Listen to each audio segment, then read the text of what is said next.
Russia దగ్గర చమురు కొనదు భారత్, అలాగే మేము సుంకాలు తగ్గించాం, మా దగ్గర నుంచి $500 బిలియన్ విలువైనటువంటి వస్తువులు భారత్కి ఎగుమతి అవుతాయి. ఇలాంటి మాటలన్నీ కూడా నిన్న అమెరికా మాట్లాడింది, నిన్న కాదు మొన్న.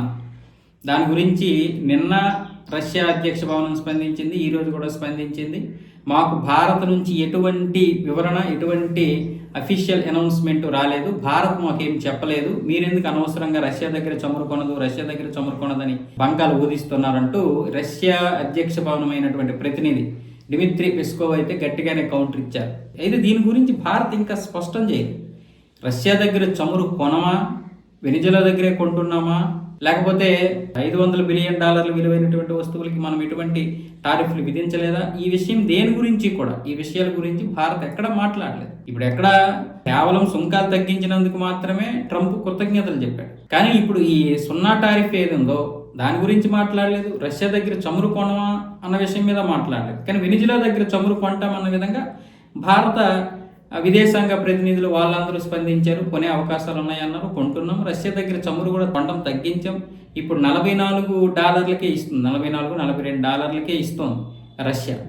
ఎందుకు ఆంక్షల నేపథ్యంలో ఇంకా ఇబ్బందికరమైనటువంటి పరిస్థితులు ఉన్నాయి. సో పైగా ఇప్పుడు అమెరికాకి రష్యా కూడా ఒక విధంగా సపోర్ట్. ఏంటి, గ్రీన్లాండ్ ఆక్రమించుకుంటే మాకు ఏమి సంబంధం లేదు, వెనిజులా విషయంలోనైనా గ్రీన్లాండ్ విషయంలోనైనా మాకు ఎటువంటి సంబంధం లేదని రష్యా కూడా అప్పుడు అమెరికాకి మంచిగానే ఇచ్చేసింది.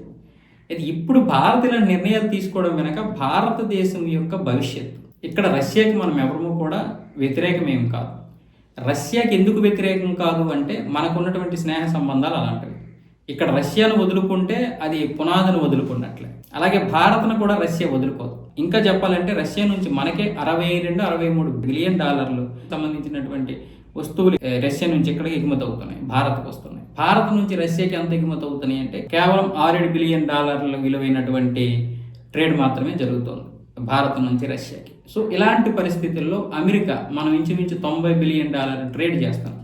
అమెరికా మనకి ఇంచుమించు ఒక $48 బిలియన్ చేస్తుంది. అంటే వాణిజ్య లోటు ఎక్కడ ఉంది, అమెరికా దగ్గర ఉంది. ఇక్కడ రష్యా దగ్గర మనం వాణిజ్య లోటులో ఉంటే అమెరికా విషయంలో అమెరికానే మనకి వాణిజ్య లోటు ఉంది. ఆ వాణిజ్య లోటును తగ్గించుకోవడానికి అమెరికా చూసినా అది $500 బిలియన్ ఇక్కడికి దిగుమతులు చేసే బదులు మనం మరొక $100 బిలియన్ అమెరికాకి ఎగుమతులు చేసుకోవడానికి అవకాశం ఉంటుంది. అది ఎంత చేస్తుందో పక్కన పెడితే ఆ సున్నా టారిఫ్లు ఏవైతే ఉన్నాయో దాని మీద ఇంకా భారత ప్రభుత్వం స్పందించలేదు కాబట్టి మినిమం టారిఫ్లు అయితే ఉండొచ్చు, ఉండకపోవచ్చు, అది మనకు తెలియదు. ఇంకా భారత్ ఎటువంటి ప్రకటన చేయలేదు. కానీ ఖచ్చితంగా ఈ యొక్క డీలులో మాత్రం భారతదేశానికి, భారతదేశ రైతులకి, వ్యాపారవేత్తలకి మంచి జరుగుతుందని మాత్రం ఆశించవచ్చు. ఇందులో ఎటువంటి సందేహం లేదు.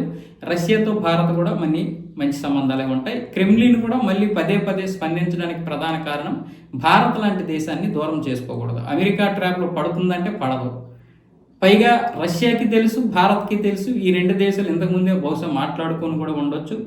అటు రష్యా కూడా అమెరికా మీద తగ్గింది, భారత్ కూడా అమెరికా మీద గట్టిగానే పట్టు సాధించి మొత్తానికైతే అమెరికా దిగొచ్చేలా చేసింది. దీన్ని మనం ఇంతవరకు చూడొచ్చు. అంటే రేపు రాబోయేటటువంటి మిగతా నిర్ణయాలు, సుంకాల విషయంలో మనం ఏం టారిఫ్ విధించాం అమెరికాకి, ఇది ఖచ్చితంగా తెలియాలి. రష్యా దగ్గర చమురు కొంటున్నామా లేదా అన్నది కూడా తెలియాలి.